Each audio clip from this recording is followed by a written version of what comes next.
Friends మేమైతే అమ్మవారి సారికి తీసుకుని విజయవాడ వచ్చామండి. చూడండి మొత్తం మేము కనీసం ఒక 150 మంది వచ్చామండి. మా ఫ్రెండ్స్ మేము వచ్చామండి.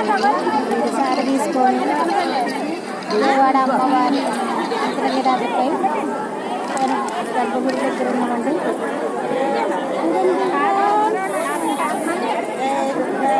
జై దుర్గా జై జై దుర్గా.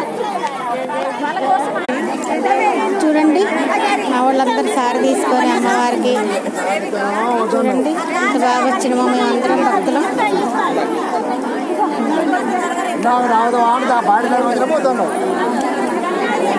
సారి పట్టుకొని అమ్మవారి టెంపుల్కి వచ్చామండి. చూడండి సారీ అన్ని స్వీట్స్ ఫ్రూట్స్ పువ్వులు అమ్మవారు సారీ